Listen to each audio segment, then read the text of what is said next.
ito ay rated SPG. Striktong patnubay at gabay ng magulang ang kailangan. Isang mapagpalang araw mga kapamilya, matapos ngang iutos ni Senyor Facundo kay Marcelo at Madonna na manmanan ang bawat kilos at galaw ni Tanggol at ang kanyang grupo dahil malakas ang kanyang suspetsya na ito ang kumuha ng Star of Venus. Kasabay pa nang nalaman ni Tanggol ang halaga ng diamante.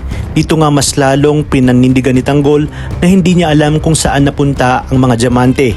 Alam ni Tanggol na pinababantayan siya ni Senyor Facundo, kaya gagawa nga sila ng paraan upang makapuslit sa mansyon at iligaw ang mga tauhan ni Senyor Facundo. Maging ang kanyang mga kaibigan ay hindi alam kung nasaan ang Star of Venus. Kaya naman, nang muli nilang binalikan ang lugar kung saan nangyari ang huling enkwentro, ay dito na isiniwalat ni Tanggol na nasa kanya ang mga diamante. Kaya naman dito tuwang-tuwa ang buong tropa dahil sa wakas ay yayaman na nga sila. Sinabi ni Tanggol na ipapaalam nila ito kina Supremo dahil batid niyang mapagkakatiwalaan ang mga ito at hindi sila tatraydurin.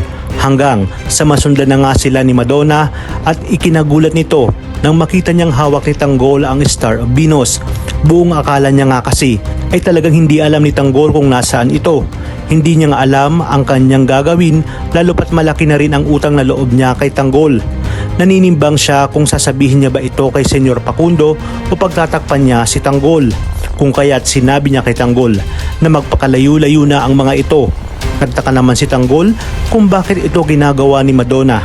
Ayon sa kanya, malaki ang utang na loob nito kay Tanggol at may hindi nga siyang magandang karanasan sa mga kabalyero lalong-lalo na kay Senyor Facundo. Gustuhin niya man umanong magpakalayo-layo ay wala nga siyang magagawa.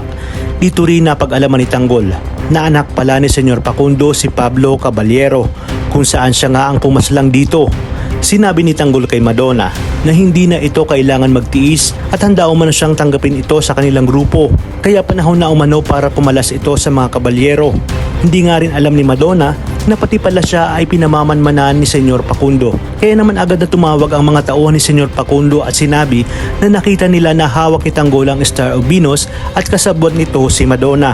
Dito na nga magsisimula ang maaksyong bakbakan labang kina Tanggol at kay Senyor Facundo. At sa kanilang pagharap ay sinabi nga ni Tanggol na siya ang pumaslang kay Pablo at alam niya umanong ipapapatay siya nito. Ngunit hindi umano siya makakapayag na hindi maipagiganti si Bubbles. Kailangan niya umanong malaman kung sino ang pumatay dito.